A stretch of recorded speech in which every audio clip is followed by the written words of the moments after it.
Good evening. Welcome to Reflections on East Granby. I'm your host, Mike Malloy, and I'm glad you can join us tonight as we share the memories of yet another resident of East Granby, Tom Howard.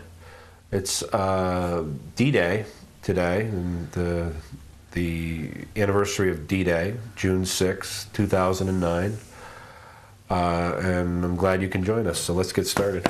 Nice to see you tonight, Tom. Hi, Mike. Thanks for having me. Tom, why don't we start where we start with everyone? Can you bring us you're born in 1938, you're 70 years old, and just tell us a little bit about where you were born and what your early memories are of your hometown. Well, like a number of people in East Granby, Mike, I was born in Hartford. But I lived in Hartford when I was born in Hartford. Okay. And for the next 19 years, I knew no other place. I enjoyed it. I really felt no fear traveling anywhere in Hartford. I grew up below the rocks in at Harbison Avenue specifically, just west of Trinity College, below the rocks. What does that intersect? I'm not sure. Hillside Avenue. Okay, so Zion it's Street. one of the side streets off of Hillside. Yeah, it connected the two of them. Right. And my family, for the 3 or 4 brothers and my sister, my younger sister, and I, all had Hartford Times delivery. Okay. So we visited the Zion Street in Hamilton and Glendale. So that was an early job for you. Early job. Right, it was brought here as a kid. Right. We were not a wealthy family. Right. Both my families worked in. That is, my parents worked in the. My dad in the Arrow and my mom in Royal. Okay. And so they were factory workers and didn't make a lot of money, but I never felt poor. I never felt hungry. Of course, I was the youngest boy, so I had 3 other boys who had been wearing clothes that came to me, and I thought, privileged. You had quite a wardrobe compared to them. Huh? That's right. The boots I can remember to this day that were terrific for the winter. It's really, so I never felt shorted by living in Hartford. Okay. And I can walk, Hartford has great park system, and I could walk to Keeney Park or Poe Park, it was closest to us. Right. Played a lot of baseball, a lot of swimming, a lot of summer activities. Right. I really just enjoyed growing up in Hartford. Yeah. I went to Moylan Wilson elementary schools, which were easily walking distance. Okay. And then Hartford Public High School. So you lived in one of the old Hartford neighborhoods.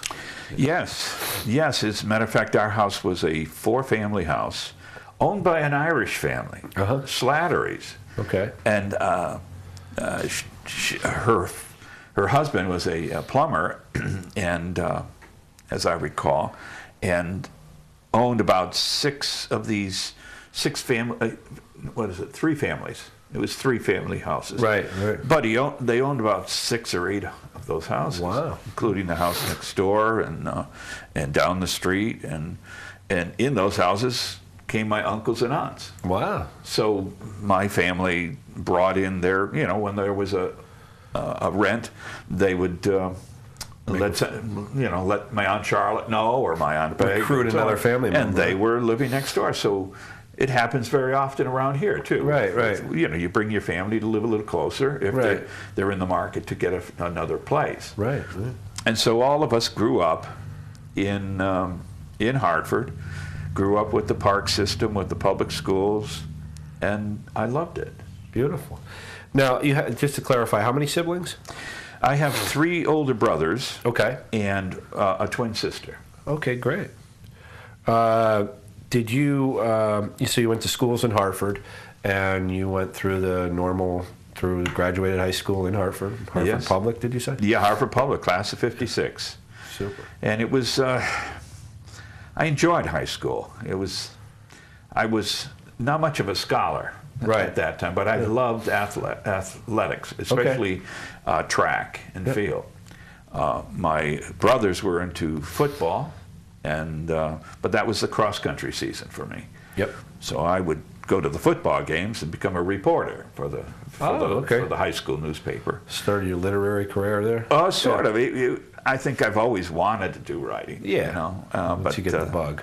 Yes, I think goes with being Irish to someday, as well as getting older, and you want to do things and leave something behind, I suppose. But Hartford Public was a nice school to grow up in, and some of my best years were there. Okay, so you graduate in '56. You go off to college at Central, you said?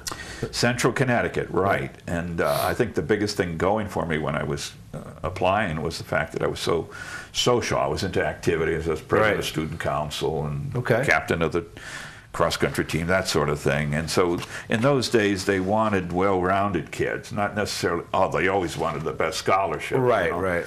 But it wasn't until my senior years that I really got serious about schoolwork. And so my general, cumulative averages were not that great. But I was very fortunate to get into Central, and because that was the school to prepare teachers. And that was your vocation? I wanted to go and teach. How young did you know you wanted to be a teacher? Or was that something post as you were getting ready to graduate? I think it was more like my junior year or early senior year. Okay. I knew the Teachers College of Connecticut was a good school. It was a small one. Okay. It was like some of the early community colleges. It's grown quite a bit. It's grown to a university size. Yeah. I mean, they graduated, I think, 4,000. It's amazing. This last, June. Yeah. Just last month, in May. But the Central was close. Did you live on campus or did you commute? Well, Central at that time did not have dorms for men. Oh, okay. All right. Just so for living women. on campus meant living off campus in private housing. Interesting, yeah. And I did for a year and a half. Okay. And after that, I commuted. Okay. And there's a personal story with that, too, because I was only 5.5 miles away. And I found myself running home. Right. On the weekend. I remember I was cross country, and I ran cross country for Central, or Teachers College. And gave me an excuse to get home, but also I'd do some, workout. But keep the legs limber. Yeah. But in my first 2 years, I had fortunately received some scholarships to go to college. Okay. Which, while the tuition was small compared to other schools, it was still a big one for me. It's relative to your income, right? That's right. And I'm glad to say that I got some scholarships through the church as well as JC's, and paid for the first 2 years at least. Great. Wow. And so that was nice. Yeah. But I liked Central. So you graduate as a teacher in '60, is it? Well, 61. That was the plan. Okay. Okay. You've as got to most remember, kids that go to college. I was only 17 when I graduated from high school. Yep. So I hadn't really done much. Right. In the work experience and getting out of the community. Yep. Of Hartford and just learning about the world. And so the first year and a half, I was pretty well settled. After that, do I want to really be here? Right. Became a question. Okay. And so that happened twice. So what had been the class of '60 became the class of '62. Okay. So and I went out. Not and worked. uncommon. No, it isn't, especially for boys. I mean, yeah. So you went out and got a job. I worked at General Electric for a year. Okay. In Plainville. Right. Just enough to realize you didn't want to do that for the rest of your life. Well, yes. Although it wasn't one of these assembly line jobs that would be. I would really have a problem with that. Right. It was a good job in the sense that I was my own boss within the area that I was supposed to do. Okay. An assembly of circuit breakers. General Electric in what town? In Plainville. Plainville. Okay, so they actually had a plant there. Yes, they did. Okay. Yes.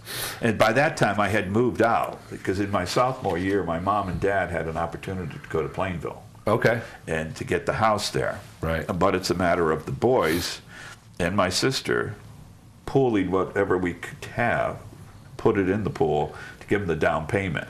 Okay. And so some of the savings I had for school went for that. So it was a family affair. Yeah, oh, definitely. We were proud to do it. But we didn't go to, essentially, after my sophomore year, I didn't live off campus. I lived at home and commuted back and forth. Okay, so you graduate. Where do you go from there? Well, in those days, keep in mind, this is '62. Yep. population is really growing in the suburban towns. Massive school expansion. Oh, Yeah, incredible. yeah. And in those days, the superintendents came to Central. I think in Enfield they were building a school a year in that, Yes. that time. Yeah. Yes, as a matter of fact. It was just a revolution of change. Right. And most towns, like Suffield, was hiring 25 or 30 new teachers every year. Wow. At least, and I was one of them. Okay. But these superintendents came down to Central. Yep. And They recruited you? Yes, exactly. That's my point. They don't do that now, except for some specialties, like science and Trying math. to get a teacher somewhere in Alaska, they might come down looking. Whoa, and so we'd go to the bulletin board and see who's coming. Right. And we say, oh, Suffield, sure. I happen to have a good experience with Suffield while I was in college. Okay. And my wife and I met in college, by the way. And Ginny? Ginny, yeah. Oh, wow. She was a We should tell the audience your wife is Virginia. yeah, Virginia Howard. Thank you. Yes, and she went to New Britain High School. Okay. So here's the Owls of Harvard Public socializing with the Hurricanes of New Britain. It was not unheard of as a rivalry for football. Right. Very They got to real. be pretty evenly matched football teams, huh? That's right. Pretty big cities. So we met in sociology class at Teachers College of Connecticut. And you figured each other out. And Oh, yes. Somewhat? Yes. Somewhat. But I confused her by first being, I was a sophomore when she was a freshman. Right. And then I confused her, and she became a sophomore, and I was still a freshman, Oh. because of my in and out. And, but we... She stuck with you anyway. Yes, I thank heaven for that. I mean, really, Jenny's special, very special. She's quite a lady. And so anyhow, when I went back in my junior year and got accepted in the department, and senior year it was more serious. I was looking for a job. She had already gotten a job in Cheshire when she graduated. Okay. And but I was commuting by that time from Plainville.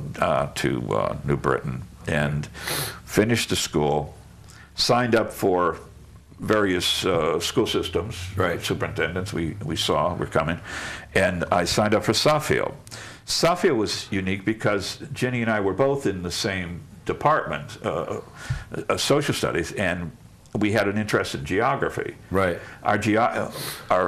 We had a geography club that picked towns to visit to do a weekend study of. Interesting. Poorly put, but where you had to go in cold. And so you had a good reference for some of these towns that were hiring. Suffield in particular had historians that that she and I interviewed. Right.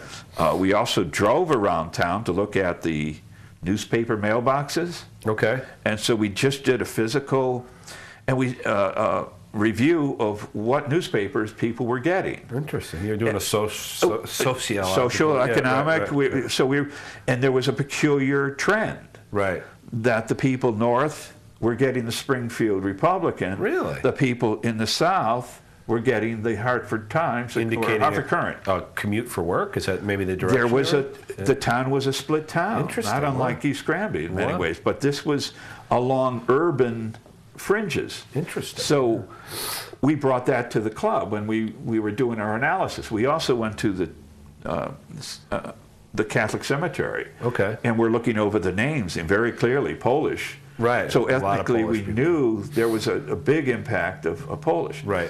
The fact that they had two churches, Catholic churches, within a mile of one another in this town that was not very large, suggested something. So we had enough to bring back to the club of unique experience, plus the interview with the historians. Right.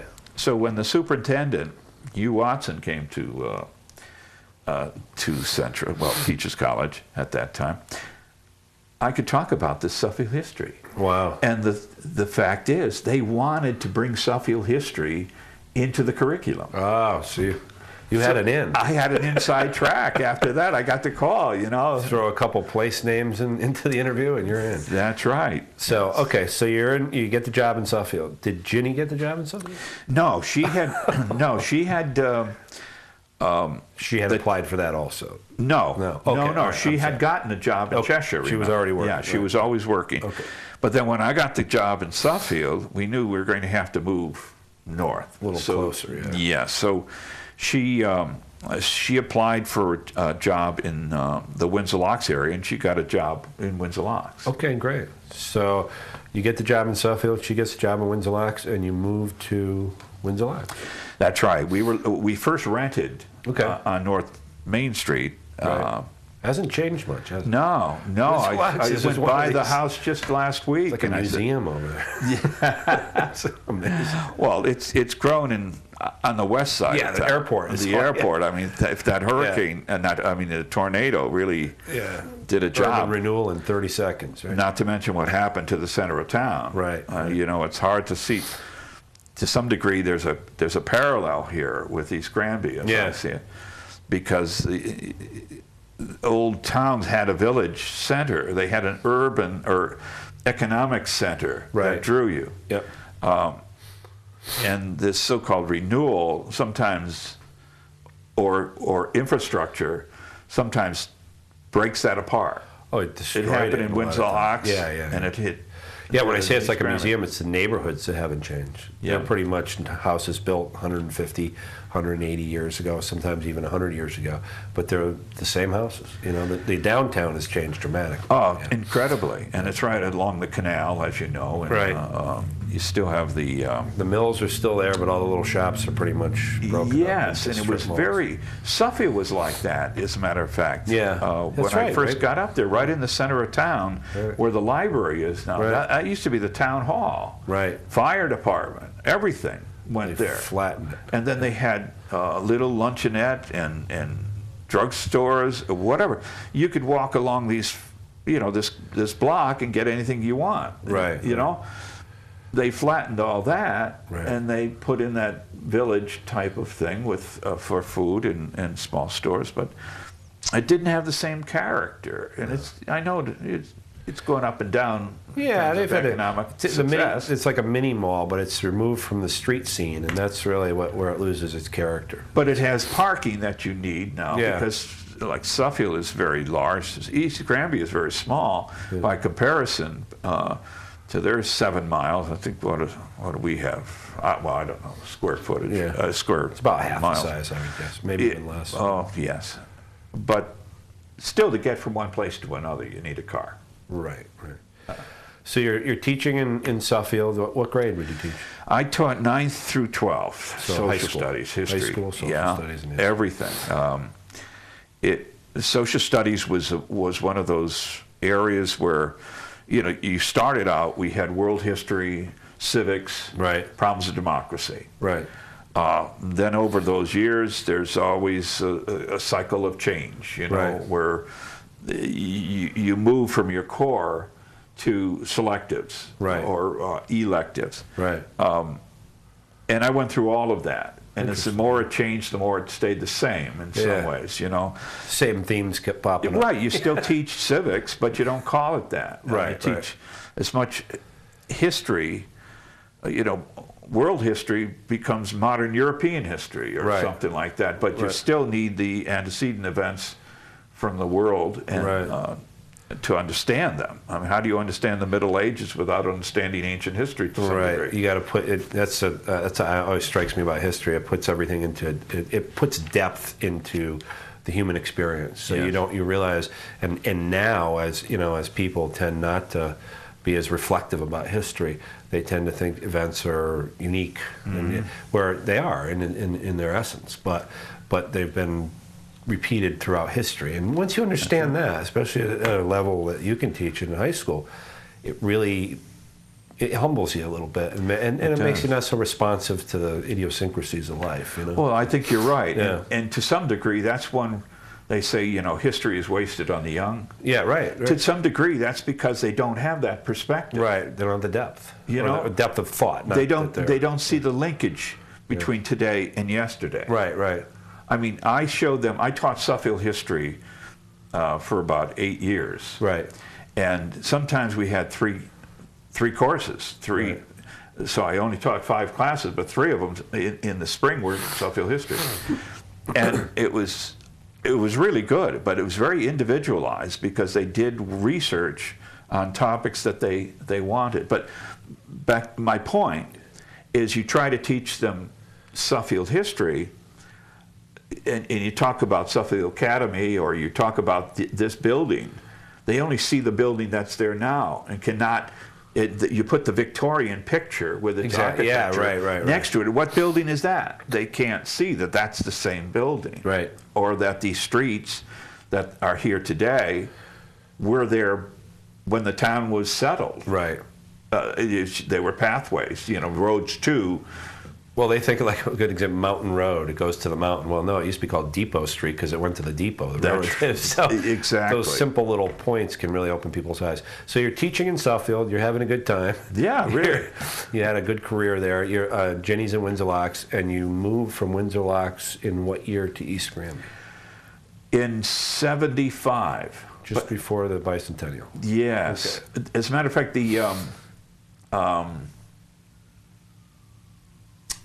I'm trying to think. One thing I didn't mention about Suffield being such a great experience was I coached.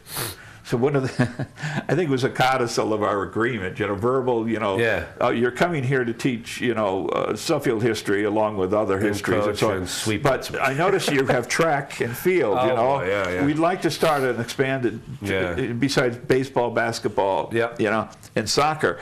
Not in that order, of course, in the season.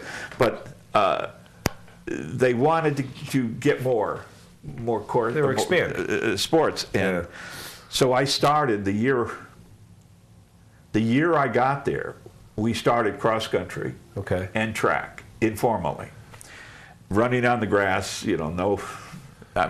Try to run a quarter mile on grass that was elongated. It was like the indoor track at Hartford Public High School. It was above the gym, and you did these loops, 180-yard loops. That shook the whole building when we ran. Get a little dizzy. Those turns were tough. But anyhow, I started cross country and track, and coached it for 10 years. Yeah, sure. And loved it. It became a family affair.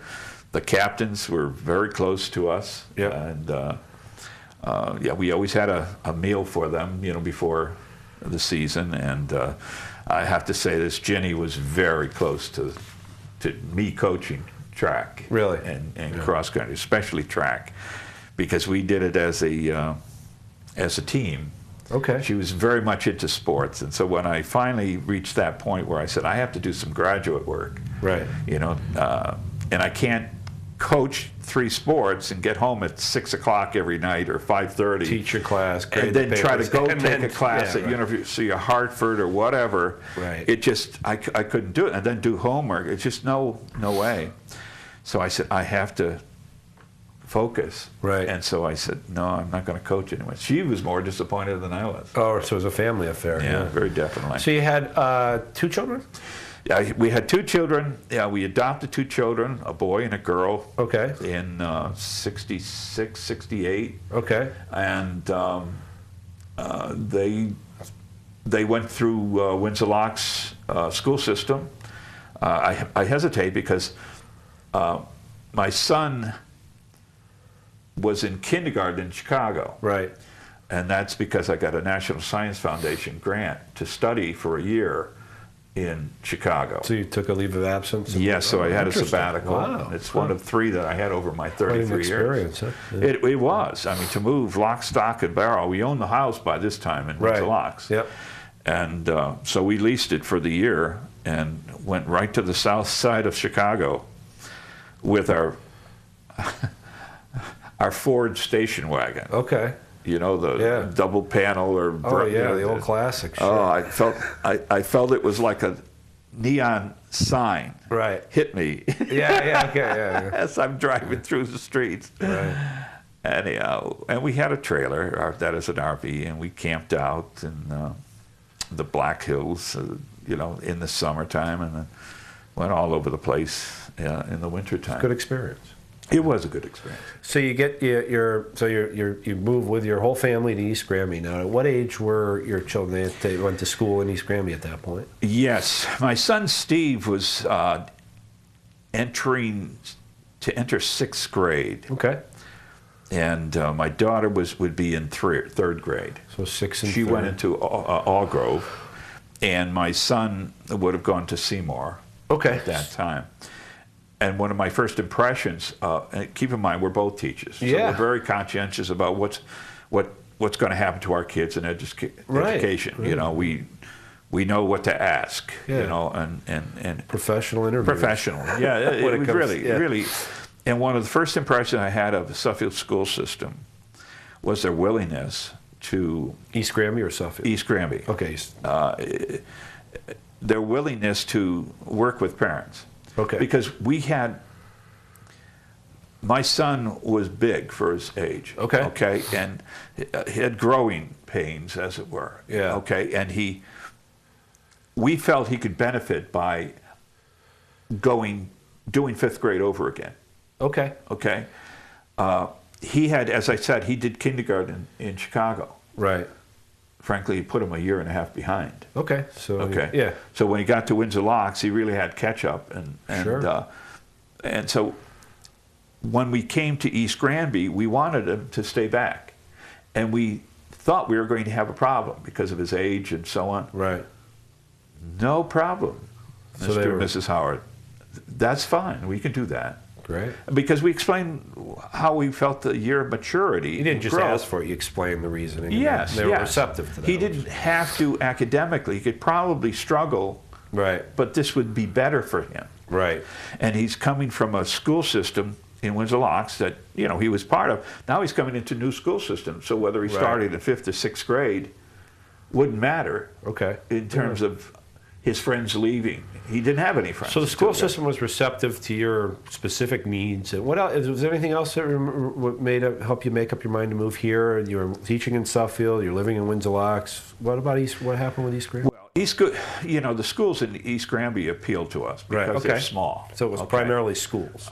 Well, no, it Okay. wasn't. It All right. wasn't. But whenever, in my view, anybody who comes to a town with children has got to keep schools in mind. Oh, number one. It Yeah. can't be a negative.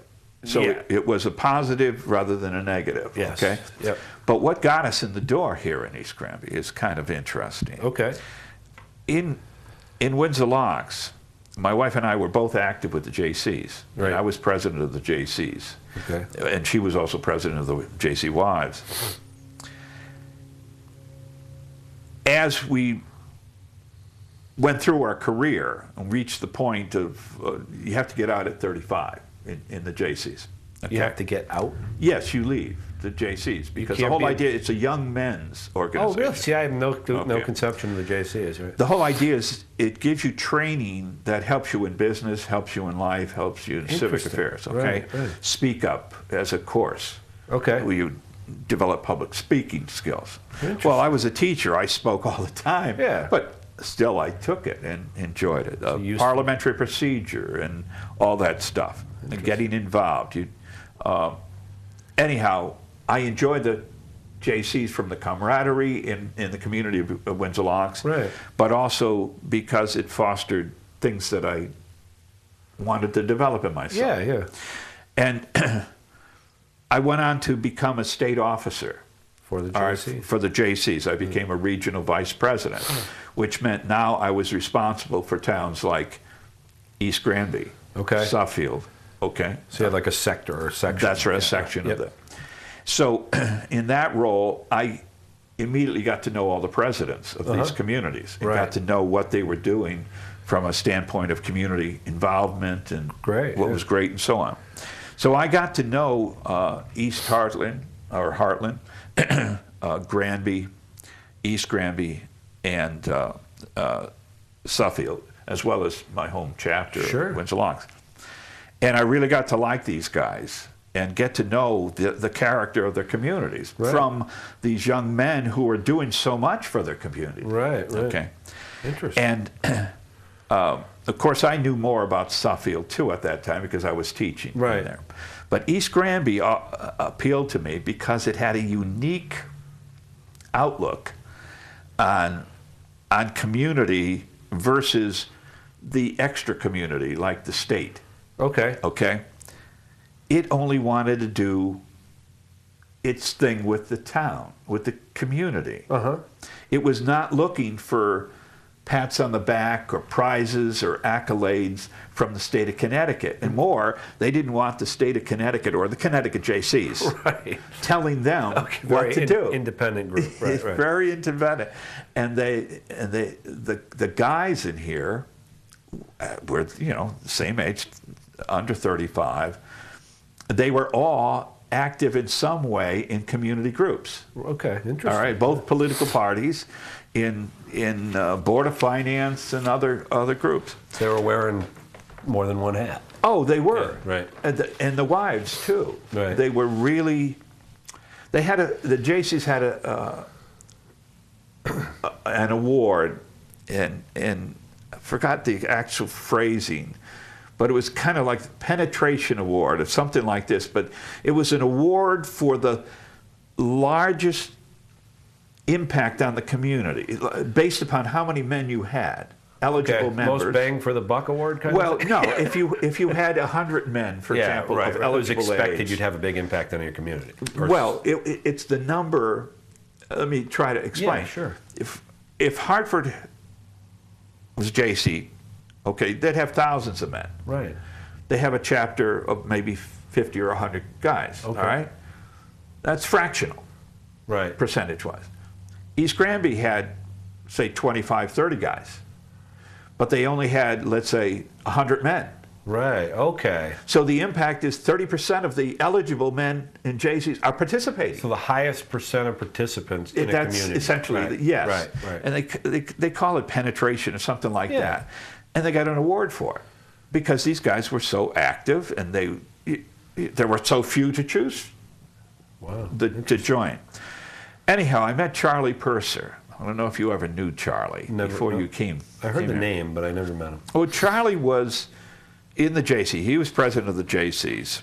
Yeah, and he said, I know what you're trying to do. You're trying to encourage us to submit these ROC, okay, relevant organization concepts it was called. Okay. Essentially, it's an after-action review in military parlance. Okay. Right. You have goals, you have needs, whether it's money or manpower or whatever. Right.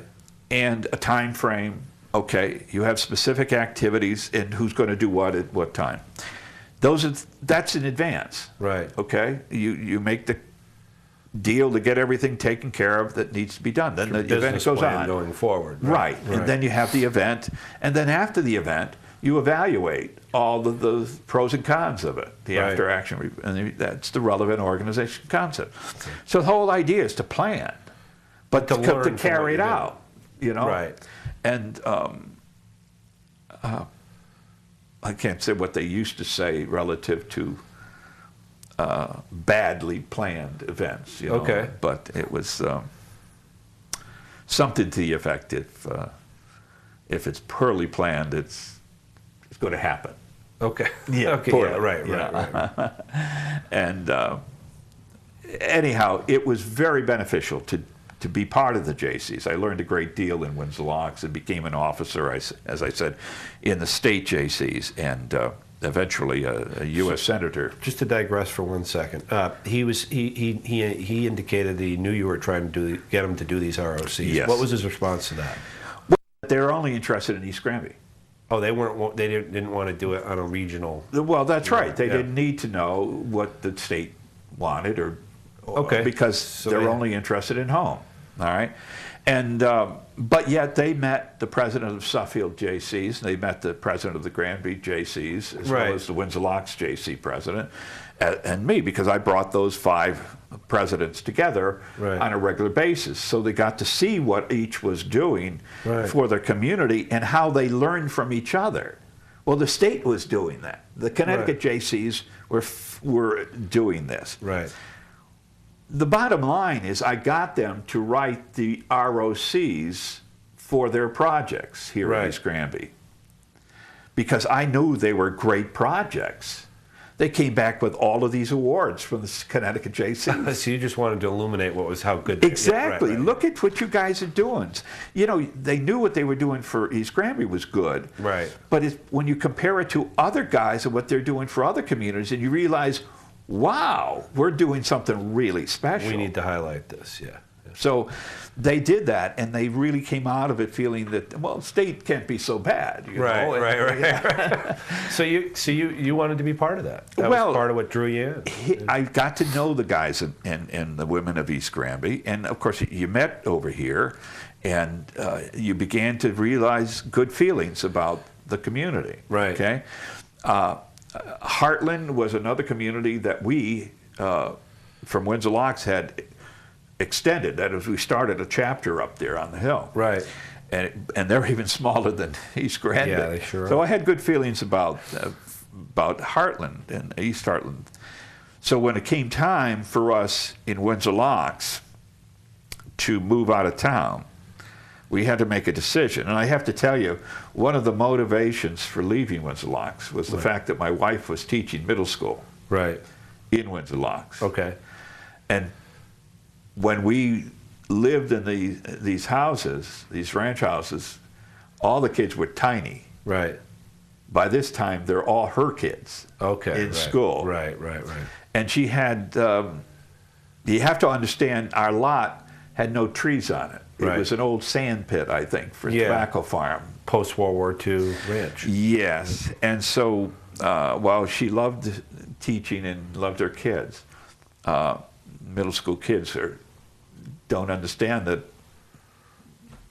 maybe she can come out in her shorts and not, She needed a break. She needed. She a little wanted bit of distance from her teaching role and her private. She didn't want to live where she worked. Yes, that's what happened. And so it became time to move out of Windsor Locks. Right. And we were looking for places, and we looked in East Heartland, found a nice house, actually put an offer on it, but they didn't accept it. So we started looking all over the place, including Suffield, but coming back to East Granby and what was available.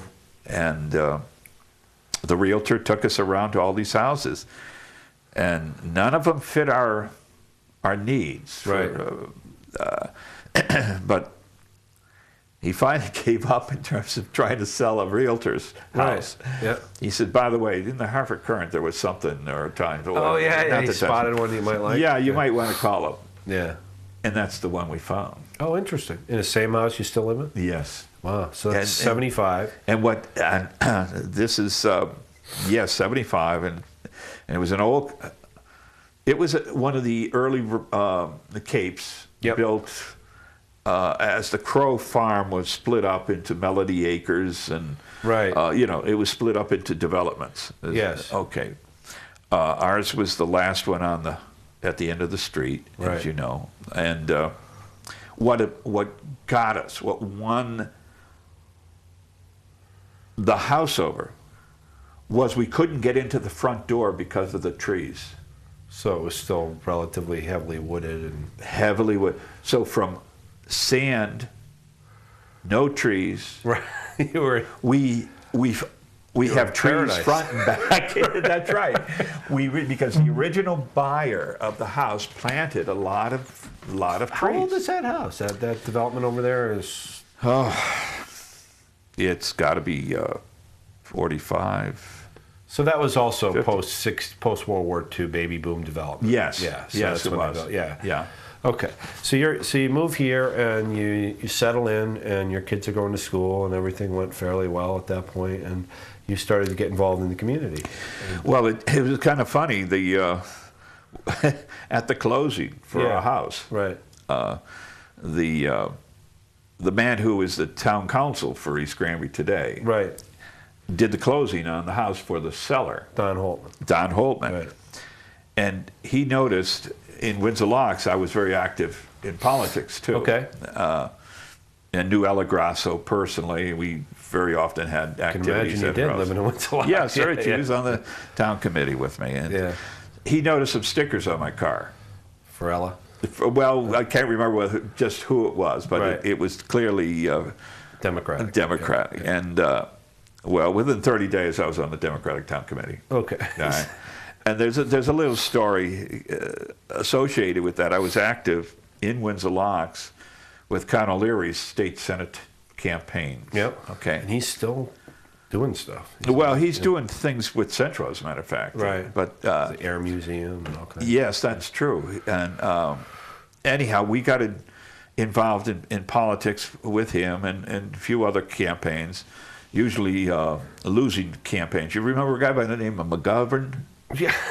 Well, there's only one town in Connecticut that went for him, and that was really? Windsor Locks. And it was much of the campaign was at my house. Wow. And Con was with me. Yeah, right. So that was an education. I said, well, we're somewhere else in the political world because the rest of the world didn't see us. Yeah, right. Massachusetts went for McGovern. That was the only state. That was the only one? Yeah, I think so, yeah. So it was young and innocent. But I was working for Con, or with Con's campaign, and we had this meeting, a fundraiser at Ella Grasso's house. And this little lady, I think she was about 5'2", Peg Smith. Okay. Con brought over to me. Right. I want to introduce you to somebody, okay? Well, Peg was the Central Committee man, a woman, yeah. for the 7th District, I think, at that time. Okay. And when she knew that we were coming to East Granby, she wouldn't let me go for the next hour. Like I would be disappearing, because she knew this is someone who's a hot one, Yeah. Right. Who's not afraid We're to get moving an involved. experienced veteran into East Granby. We better keep him in the loop. That's there, right. Yeah. And well, the bottom line is That's the story in any group, politics especially. Once you step in, they know your skills. You don't get away. That's right. That's right. And that happened to me. I got on the town committee, and I never saw her again. She left town. Yeah. And Impressed you into duty. I've done research as a historian, and I know she was vice chair and secretary, and she was, as I said, the Central Committee woman. Right. So she was very important in the region, but just in East Granby to keep a viable party together. So you show up here, and Don's got your number, and she pushed you in the right direction? Yes, and it wasn't much later, I think about 1.5 years, 2 years, and then I became the town chairman. Super. That's a fairly heavily Republican town at the time, East Granby was. At least 250, 300 plurality more than we did, registered. Right. But you still had the large group, as you know, of unaffiliated voters. Yeah, right. But the Republicans were pretty well entrenched in most boards and commissions, and it was very difficult to find competent candidates in those first 4 years. Much smaller pool. Much smaller. So that was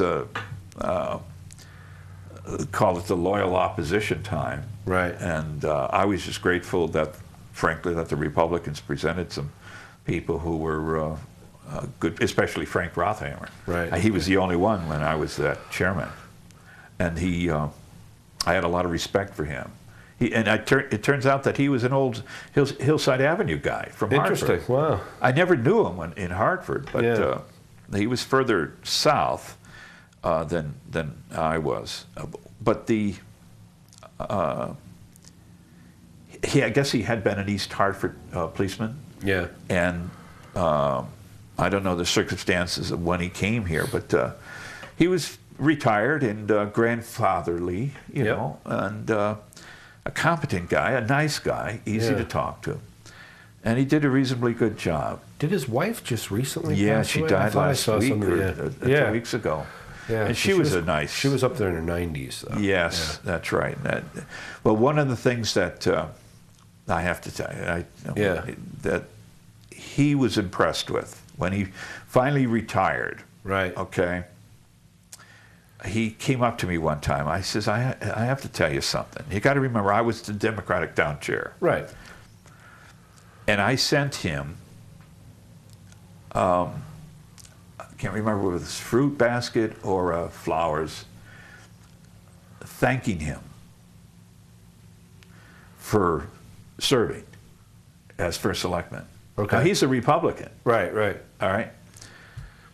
And he was very moved by that. He says, Yeah. in all my years of town government, Right. he had never heard from a thanks from his party. I'm sure they appreciated Yeah, it a great deal. Yeah, right, right. He Yeah, spoke very highly this of is not a knock at the Republicans. No, but it just showed. But it that was you- something it surprised him. I just felt that he had done a reasonably good Was this job. when he was and retiring, or was this when he was? Actually, no, he hadn't retired yet. But he wasn't running, and No, I don't think so. My mind is unclear Yeah, no, that's exactly fine, which, yeah. because he had served for almost 10 years. it was just a way of you saying thanks, and But he you know, respected hey, that. I respect anybody who's willing to put in the time I agree. Yeah. that it requires to do the job for the town. We all benefit by good political Mutual. And I think whenever you get into any sort of project that you're trying to accomplish something as a town, there's lots of mutual respect. There is. I think that's something about a town the size of East Granby, reflecting back on what you said, that there was a community spirit. But I think for lack of any other reason, I have to say it has to revolve somewhat around the size of the town. Yes. Because it's a manageable size. So once you start to get involved, you just by the nature of the size of the town, you get to know almost everybody. You do. Very quickly. You do. And when you know people, you tend to respect them for the most part. Well, that's right, unless Yeah. they're really screwing up. Yeah. You know, and then you have to hit them. That's what the party system is. You have to give them cause, give the voters information. Even if they're in your own party. Exactly. Hey, Even more especially, so, I think. I think so. They shouldn't get on the I ticket. should again. mention that I'm the Democratic town chairman now, so I could speak to Tom for hours just about those issues. But I think Yeah. when It's it comes important. to local events, though, or local candidates, Right. while both parties are obliged to set up slates Right. in the interest of fairness in our democracy, Right. on a local level, there very often is no philosophical difference. Very seldom. It's not a liberal or conservative or whatever. Yeah. All right. It's somebody who'll put in the time and learn the job if they don't know it. When people are committed to something and educate themselves on a particular subject, I find there's going to be consensus on 95% of the Yes. issues. There may be that 5% where people have really strong opinions on a particular, but that's usually one individual in a group. It comes down to what's good for the town. Right. Okay. And who has the level of competency that you need. Right, I mean, right. planning and zoning, for example, you need somebody who's going to read the regs. Right, right. Who come to understand land use. Right. Understand there is a quality of life issue. Okay. Right. And it becomes very technical. Yeah. All right? Yeah. Board of Education people, they put in so much time. Those 3-hour meetings, 4-hour meetings. And Right. around budget time, it's even more. And Right. negotiation and all that stuff. It's an incredible human and family sacrifice Absolutely. to serve in But our it's very communities. rewarding, too. Well, I think it can be very It rewarding. can be. I mean, as long as you don't let it. I always say if you can't shake the hand of the guy that you've been debating with, then you're probably in a little too deep. You know what I mean? I think so. Yeah, You you're know? too. I mean, there's always rough moments, emotionally but for the most part, attached. you should be able to respect your each other's ideas. I you think know, so. at some level. So, One thing I should mention, I'm also a moderator, Right, okay, of right. elections, and so it's always been a source of pride, both when I was a chairman, but now as a moderator, where I swear to do it, according to law and objectively and fairly. Absolutely. And I believe that, and every moderator who exists, regardless of party, believes that. Right.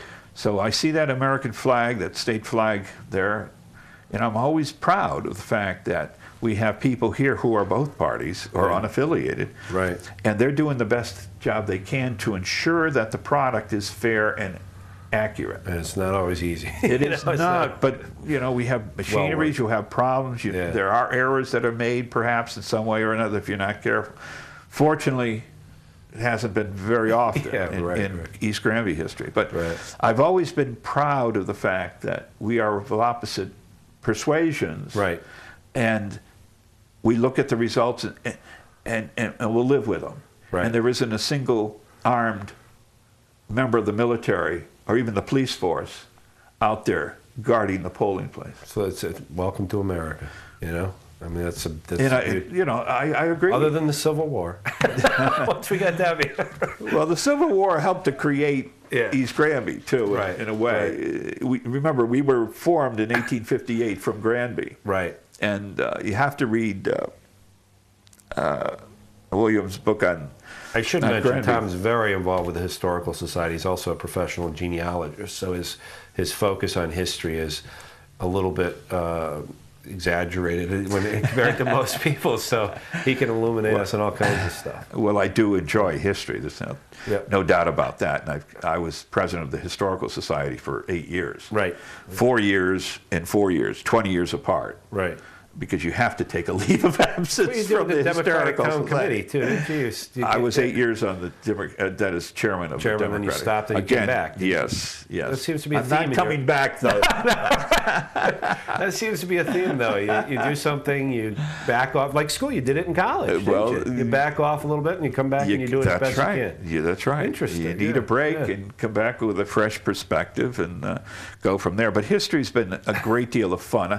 It's given me the kind of things I like to write on. Yeah, I write about. I've done a couple of articles for the Simsbury Genealogical and Historical Research newsletter on the smallpox cemetery up on Hatchet Hill. Okay. And we just had today's Connecticut Trails Day, not just the D-Day. Also a member of the Land Trust, we should mention that. Yes, past president, and Charlie got me into that. Charlie Purser, as a matter of fact. Okay. The guy who essentially got me to East Granby. And then I get into the Land Trust and start to help organize it. And then he goes to Carolina. Oh, yeah. There you go, Tom. So there's a Peg Smith there everywhere. There you go. There's another theme. So I get involved because people get to me. And, right. Well, he can take over from now. Yeah, right. He's doing a great job. I can move on. Right. Yeah. But anyhow, the history's been a good. So you said you mentioned something, just to digress for a second. 1858, East Granby's formed. Just before the Civil War. Well, that's right. Because what's the connection? Granby and East Granby were very different. Okay. Politically. Really? Yes. The people. As a matter of fact, we just started. It happened in East Granby. I guess the Granby News calls it Time Warp or something. I saw like you that. had your first the first article, episode there, or article. Right. Elmer Clark and his father were very active Democrats. Right. They were Jacksonian, Jeffersonian Democrats. Okay. Yep. The Republicans at the time they were active were not Republicans as a political party. It wasn't until the slavery issue and other issues, states' rights issues, the parties tend to forge. So Lincoln was the first Republican? He was the first Republican. Really? But there were a lot of Democrats who were really confused by the war, if I could put it that way. They were the issues leading up to it. Yeah, I call them Democratic Republicans, but there was that party earlier that became the Republican Party. What was the opposition party in 1858? Well, it wasn't, or 1855? Well, Douglas, you had slavery as an issue, but you also had states' rights, and the Democratic Party was split. Oh, okay, all right. And that's what enabled the Republicans to win. Okay. Even in East Granby, the party, it was very close. I mean, when we're talking about election, we're talking about like 58 votes here, 65. Right. Not the some things never change though, in terms of percentages. Right? That's right. But it was a divided town. Right. And they had to go so far in Granby to their town meetings. Right. They were petitioning the legislature for separation back in the 50s. Okay. And as a matter of fact, Windsor Locks was doing the same thing from Windsor. Okay, and yeah, both that's right, towns about were the same formed time. at the same time. The same exact year in the legislature? Yes. Yeah, interesting. Okay, so there's that schism leading up to the Civil War. They split, they become a town, and the rest is history in town. Anyway, okay. So getting back to you, you're in town, and why don't you just run real quickly through some of the boards and commissions you've served on? Well, over the years now, I was on Board of Finance. Okay. For a few years, and I was on Development Commission for about 20 years. Okay. And serving as chairman for a couple of years. Okay. Most of my activities have been through the Democratic Party, which has a different role. I never sought to have jobs for myself to do. Right. My job has always been to get somebody else. Found enough without trying. Get somebody else involved in it. And so recruitment for many boards and commissions has been, I always felt was my best. Yeah. To get people to do things. It's a valuable role and often I think underserved. So. And many of the people who are in boards and commissions today are directly related to the party nominating them for office or encouraging them. You're a talent scout when you're in the Well, in some ways. Even the latest moderator, who's a Republican, because we needed someone to help with these referendums. Right. And the Republicans didn't have enough moderators available. Kirby was the only one available, but he's a lawyer and he has other. You mentioned a new guy But Tom Loveland, who was my neighbor, I knew he was a Republican. I knew he's a competent guy and would do a great job. So I got him involved. He took the course, and he was the moderator of a referendum that we had recently. Yep, their most recent one. And so getting people, I don't care what party persuasion, I just get involved and do the best and do their thing. And then involvement, of course, with the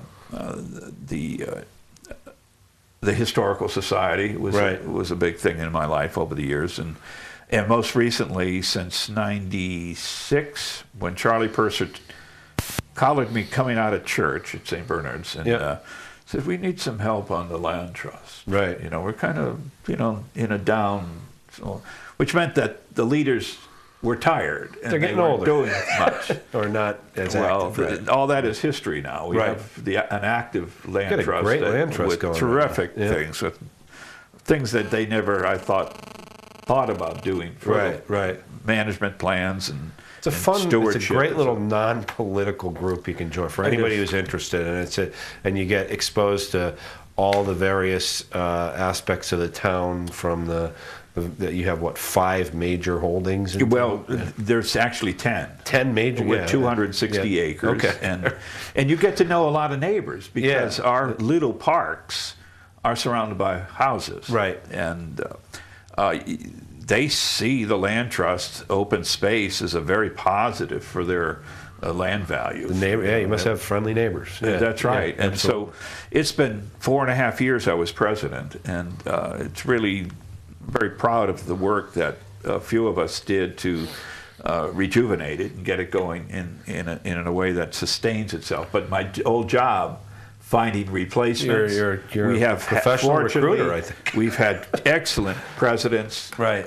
One to replace me, and now another one to replace her. Right. And that's been 3 or 4 years now. We should mention also that why don't you finish the land trust and any others you want? You mentioned a couple projects that you worked on? The projects that I'm working on were history related. The old stagecoach that we had, in its history had been a historic prop over at Newgate Prison. Just recently unveiled. You can see it on GCTV. That's right. Beautiful. I mean, we sent it out to we put it out to bid and sent it out to South Dakota to get renovated and repaired and rebuilt essentially. Yep. So that people could sit inside of it, and it's just a beautiful old hotel coach. Do you plan on doing routine rides on that, or are you going to set up like a once a year, or do you guys have plans for that? We do. We have a marketing committee meeting periodically, and the stage committee that had all this repair done is very concerned about maintaining that stage. Right, yes. So we don't put it in harm's way. Yeah, we put a lot of money into the renovation, And the idea, however, is it is an exciting piece of historic relic. You don't know until you drive it. You go inside and you're going along the park over at East Granby Farm. Yeah, I took my It son. is awesome. Yeah, beautiful. And it looks so beautiful out there. And I said, the bygone day, but the stagecoach went right by East Granby Farms Park at one time. Not this stage there. Right. But the Concord coach was exciting history both in the East and out West. And anyhow, finding names of people and companies associated with the coach, meaning as a genealogist, you're a professional genealogist, and in that profession, that must be part of the. You must get a real thrill out of digging into history and as a history teacher also. Oh, yes. But finding the connections and the names, it's an extension of what you've done. It can be very emotional sometimes. Right. We get frustrated when we don't find what we're looking for. Right. And so we work harder and harder. So we can't make a living being a professional genealogist. Right. At least not the way we do genealogy, because we put more time in than we get paid for it. Yeah, it's a labor of love. We've had some very interesting projects, and most of the time my wife and I have been professional genealogists. We're doing it for other people, obviously. Right. And that meant that we didn't get our own done the way we could today. Interesting. Yeah, so we didn't finish that. So one of my missions is to catch up on, we know so much now, doing so many projects for others. Now we have to apply what we didn't know then, to the project of our family's history, right. and go back into those resources, revisit them, and so do keeping it with in the theme, Tom, you're going back with your experience and hitting it. Probably in some ways, maybe one of the more important ones you could do, your own, right? I mean, well, that's or the most important. The family's been after me for Mike to write the family history. Right, I can imagine. And we're spending so much time writing histories for people all over the world. Right, you know? And sometimes it gets, I have to tell you one case if I can. Genealogy is meaningful, all right? To learn your roots, to learn your family history helps to develop a sense of who we are. Once again, it gives you some depth. That's the depth, right. We got a call from a cousin of someone in town that I had done some research on.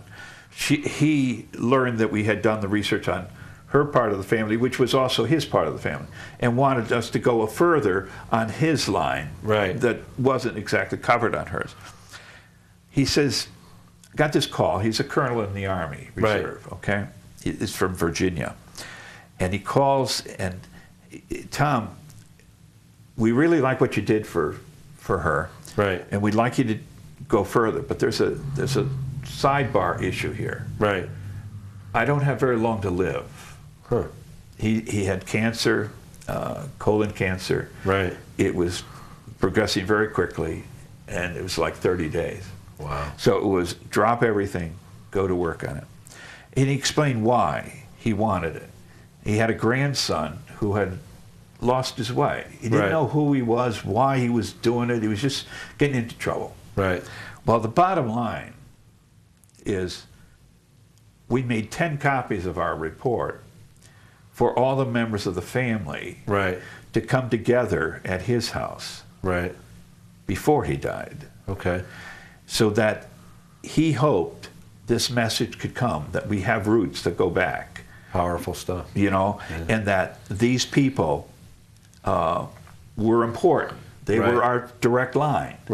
And one of them was a Civil War veteran from Massachusetts who was in the wilderness. The Battle of the Wilderness. Which was in Missouri? Virginia, okay. They're living on the battlefield.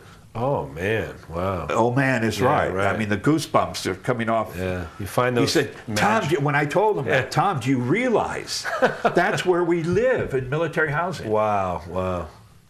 So it became a very personal thing. All right? He talked to me like a day before he died, and how proud he was that we were able to get this done, and how envious he was of someone who could do this research.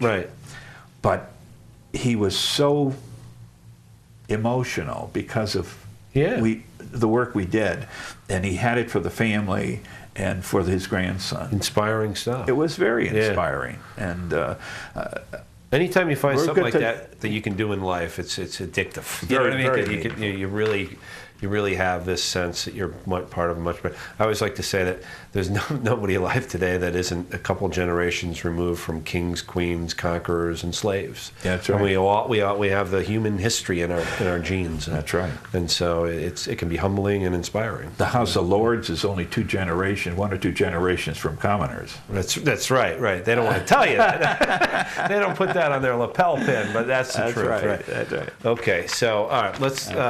We've got to probably just reflect for a moment, and there's a couple key questions that I like to ask every time. One of them is, if you were to look back on your history in East Granby, is there anything that, acknowledging, as I always say, that the hindsight's 20/20, is there anything you would change about the town and the way it's developed and the way it's, or decisions that have been made that could illuminate for the future generations as they consider changes? Well, I think the growth of Route 20 has been devastating to East Granby in the sense of a loss of a center. Okay.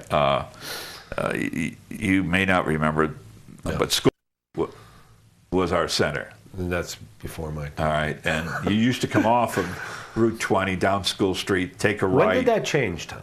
When did they redirect the main flow of traffic? It was before we came here. So probably in the 60s. In the 60s. I've heard people say I was on planning and zoning for a little while, and I've heard that discussion. Yes. As a matter of fact, there was a trestle for the train across Turkey Hills Road, just to the west of Algrove, just 100 yards from Algrove. Oh, right, where the trestle cows are cross. right now. There's Yes, there's where a the cows- berm there that used to be a train crossing. That was a train crossing, yep. okay? And the center of town was one that you had to go through this very secondary road, come to a stop sign, take a right, come to a stop sign, take a left, Like to the go old to Granby. 84 and 91 interchange. Right. I understand why they did it. Now, let me the just- infrastructure, but Just a quick question. They had, I understand that initially they were going to blow down School Street.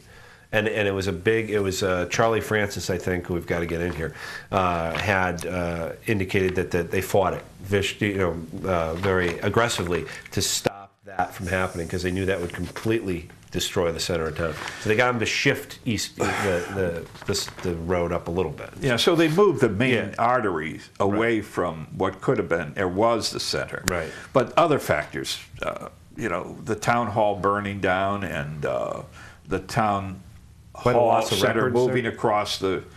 I don't know. The vault was still. All The right. vault didn't work. Yeah, All right. but there has been a movement shift. west of 187 of the center of town in the sense that community services are now on the west side of 187. What would you have done to change that? Looking at a template, what would you have shifted which way, or what?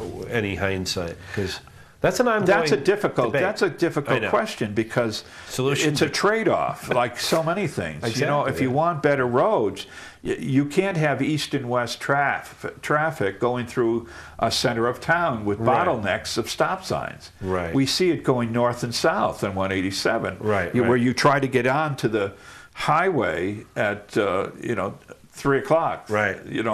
Or Route 20.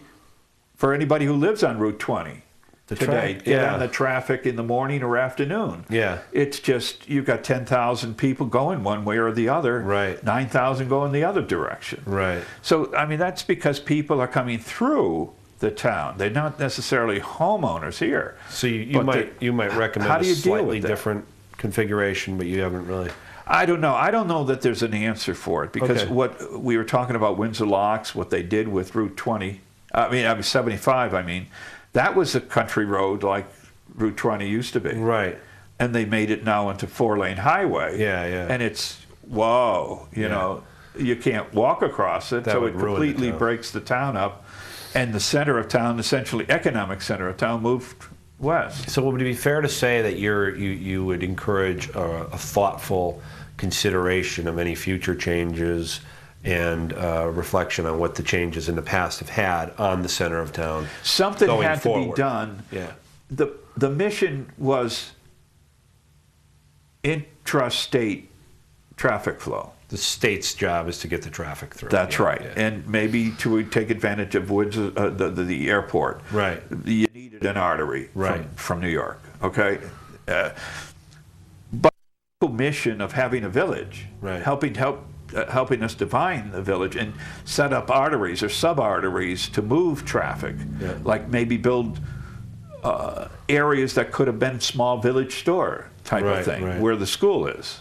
That's There was that's a the- library, old I library. see what you're saying. Yeah, that's the real focus of the development there now. When I was on planning and zoning, we looked at the village center, and it was a long time in making. But the idea that we create a zone for a village center zone and change the regulations a little bit. So I think that's an active, very active See, discussion. but it's after the fact, and you're Yeah. trying to bandage Yep. something that was, bled the town dead Yeah. in that sense. I Now think- you're trying to rejuvenate and artificially resuscitate Yeah, yeah. an economic entity Yeah, it's in an gonna area take where years. you now don't have any traffic at all. to I think justify. the one thing I think it's got to be pedestrian friendly in that strip. And the one Exactly. thing that I agree with that. From the first time I drove down that road, it has to have a sidewalk. I think that's if you can put a sidewalk on School Street, circle the whole area down there with Yes. pedestrian access, then you'll start to create. And there is some Well, development. I think you should come from Higley as well as from the new Yeah, building development.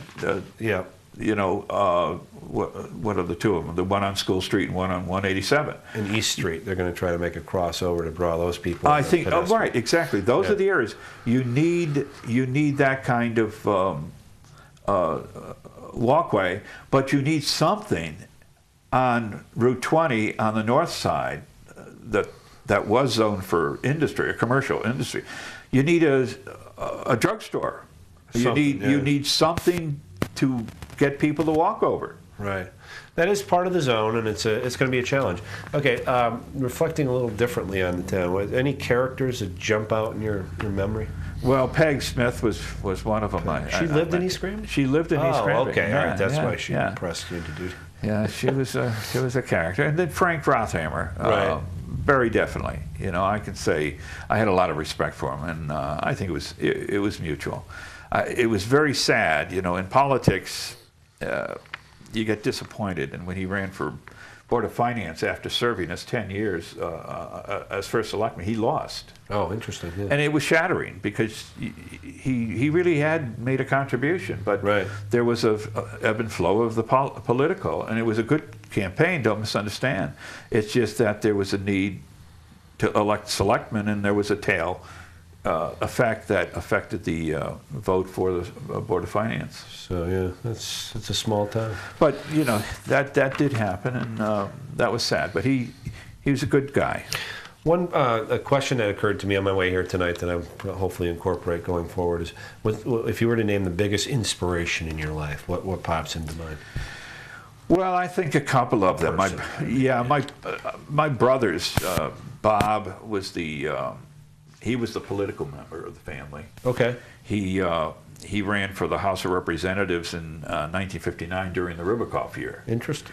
And he was the first Democrat to be elected from Plainville in 100 years. Wow. At So the it same kind of runs time, in the family. That's right. Yeah. At the same time, you read the history up here, Lenny Crow, who just passed away, Right. was right. the first Democrat to be elected in East Granby in a long time. Right. But it was Rubakoff's coattails that got many of these smaller towns to, Right. Kind of like what happened last year with Obama. there is that effect. Yeah, right. There is that effect. But my brother Bob, who's passed away since in California, was my mentor in many ways. Right. The next brother has been a mentor in different ways to me, Jerry, and he's in business now, and he is a very successful businessman. But it was a teacher in Hartford Public High School, Okay. a Mr. Gale, who always impressed me by his patience Right. with kids who didn't really want to be there. He was an American history teacher. He was an earth history teacher, geology and astronomy. We were looking through the telescope at Hartford Public High School because he was a custodian of it as the earth science teacher and astronomer. And I had this interest in geology and in astronomy, and he just put so much time into just a few of us who showed this interest. Right. I told you I wasn't a great scholar, Right. but I had great natural interest in these areas that the teachers saw, and his patience and it